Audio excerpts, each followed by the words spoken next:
Good morning, church. Good morning. Hosanna. Hosanna. And I am going to put my branch down for a minute because I wanted to tell you something. I carried Bubba's sermon last week with me all week long. I don't know who was here, who happened to hear it, but Bubba did a wonderful sermon on does God have a sense of humor? And I like nothing better than laughing, humor, and a light sermon, which hopefully we're going to have today. But the piece that Bubba brought that I carried with me had to do when he talked about God playing in the mud.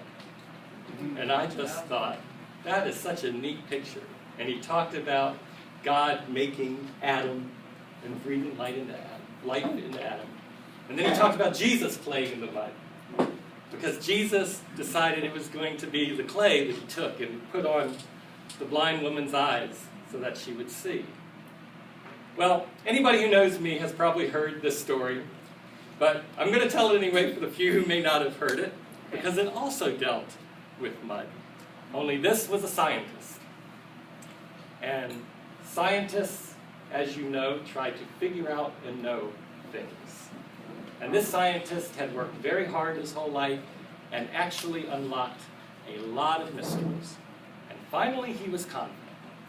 And he decided that he was going to talk to God. Not in the way we talk to God, dear God. He decided, hey, God! Not surprisingly, God did answer. Hi, Bob. Because scientists are named Bob. What can I do for you, Bob?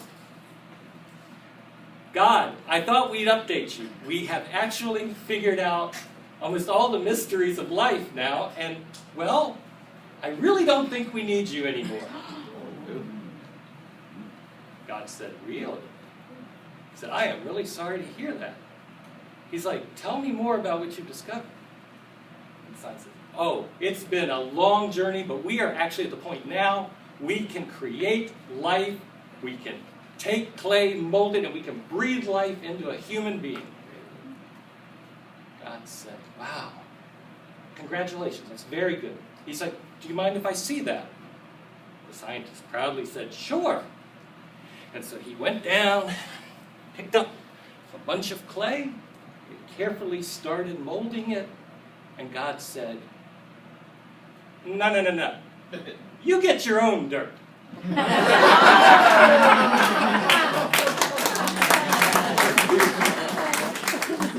Please pray with me. Creator God, as we continue to explore humor, happiness, and spiritual joy on this Palm Sunday, may the words from my mouth and the meditations of each of our hearts be acceptable and pleasing to you. Amen. Amen. So, here we are on Palm Sunday, what I consider one of the most joyful, if not the most joyful days in the church calendar. Certainly there are bigger days. You have Christmas and you have Easter.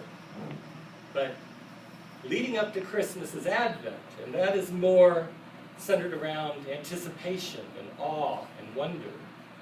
And Easter, well, that's the realization of the miracle of the resurrection. But Palm Sunday, well, it's just full of what I call Hosanna joy. And I have memories from my childhood of illustrations in books with children waving palm branches and waving it so that Jesus would see them, and people laying the branches on the road so that when Jesus rode past on the colt, he would have a carpet of branches. And everybody was shouting Hosanna, which at that age I thought meant, yay, Jesus! Even the sermons in our Lutheran church on Palm Sunday were light and joyous. And I think I remember the pastor smiling once or twice. But that was a long time ago in a Lutheran church. So you probably have to check with my mom to see if I'm remembering that correctly. My memory sometimes makes things up. Nonetheless, the word of the day was Hosanna! Hosanna! And the adult Lutherans were waving their palms along with the kids. Well, we were holding them up and kind of swishing them around. But but I do remember it was a happy church day. So, 45 years has passed since my first memories of Palm Sunday, and I finally got around to looking up what Hosanna meant to the people on the first Palm Sunday. So, Hosanna is a joyful Aramaic exclamation of praise. It apparently was specific to the major Jewish religious festivals, specifically Passover and Tabernacles, in which the Egyptian Hallel was recited. Hallel is the recitation of Psalm 113 to 118. All this is very new to me. The Hebrew words Yasha, meaning deliver, save, and Ana, meaning beg, beseech, combined to form in English the word that is known as Hosanna. It came into liturgical usage to serve as an expression of joy and praise for deliverance granted or anticipated. So why, I wonder, would these people be so joyous in appealing for their deliverance? When you think about it, there's a leap to get to joy from the desire to be delivered. And I think the answer is that they were sure of whom Jesus was. According to Matthew, the crowd that accompanied Jesus shouted, "Hosanna to the Son of David," and the children later in the temple did the same. And Matthew, Mark, and John all followed the opening cry, Hosanna, with, "Blessed is he that comes in the name of the Lord." And Matthew and Mark concluded the people's shouts with, "Hosanna in the highest." Hosanna to the Son of David. Blessed is he that comes in the name of the Lord. Hosanna in the highest heaven. I believe that day that those who shouted Hosanna were looking on Jesus as God's anointed one from the house of David, whom the prophets had spoken about, and through whom all of their expectations of a Messiah would be fulfilled. So it was not just a plea for salvation. They believed Jesus was their Messiah, and it was a recognition that Jesus was able to save. That's why there is such joy in Hosanna. And it's interesting to remember that, timing-wise, this is before the Last Supper, this is before Good Friday, when the Scriptures were being fulfilled, and it was before Easter, when the resurrection occurred. Yes, this was the week before, when the joy of realization of who Jesus was on full display. Now, I don't know about you, but I want to bottle that kind of joy. I want to keep it and have it follow me. That blessed assurance, the happiest of that day, the happiness of that day. And I haven't been able to find the right word for it, that kind of joy. Euphoria, glee, exhilaration, delight, jubilation. For me, maybe blessed assurance is good enough. Still, I did what most people in our modern age do when I didn't understand what something meant. I Googled it. I Googled pure joy. And the Google entries that I read didn't really cut it. All the words kind of fell short, just like the ones I described to you. So I thought a minute, and I Googled pictures of pure joy. And they say a picture is worth 1,000 words, but I'll tell you, it got a lot closer. So these aren't very big. I'll have them after service if the people that enjoy being in the back row want to see them later. But I wanted to show you 5 of them. And I chose these 5 because they didn't exactly tie into Palm Sunday and Easter. Well, the last one does in its own way. So the first one I just love because I love Peanuts characters. I love Charles Schulz, and nobody could express pure joy than the character that Charles Schulz drew, Snoopy. Yep. Because Snoopy knew dance was the pure art form. Yep. Whether it was his supper dance because he was being fed and cared for by Charlie Brown, or he was just plain doggone happy, this illustration really said joy. Yep.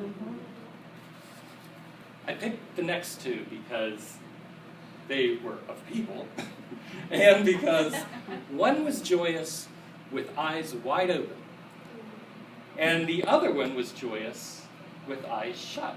And I found that very interesting. I imagine this young man is probably living somewhere where fresh water is not taken for granted. Right. And his eyes are wide open, and he's soaking in all of the sensations, all of the senses that he can of this water, the taste. And to me, this young man is experiencing that joy. All right. The next one is joy while your eyes are shut. And this little girl is experiencing her joy by imagining in her mind whatever it is that she sees, as she is now the princess from a chalk-drawn crown on the sidewalk. And this to me says, you can take in what is right here around you, and you can imagine all the wonders of what will be. And both of them can lead to joy and happiness. This next one is, for me personally, although it's of a little girl, it was how I felt in my childhood. Because to me, there was nothing more thrilling and fun than to have my dad swing me by my arms. You felt your feet in the air and you were flying without ever touching the ground. It was an absolute rush. And you were also so assured that you were in safe hands, you were not going to be dropped, and it was exciting and a wonderful, happy, freeing feeling. And the last one I wanted to show you this morning did tie in a little bit to Easter. I have no idea how this picture was taken. But to me, this dog expresses the joy I think the crowd on Palm Sunday was feeling. Because this puppy is in the exact place that he wants to be. I'm not going to show it to you yet. He doesn't worry about what people are thinking.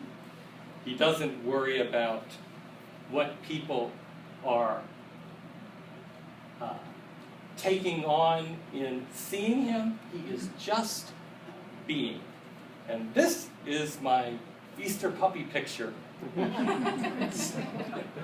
of pure joy, in which this puppy is exactly in the moment, ready for his Easter joy. And he is exuding it. And this is my wish for all of you. I hope each of us is able to find joy this Palm Sunday that allows us to freely shout, Hosanna! Hosanna in the highest, everybody. Amen. Amen.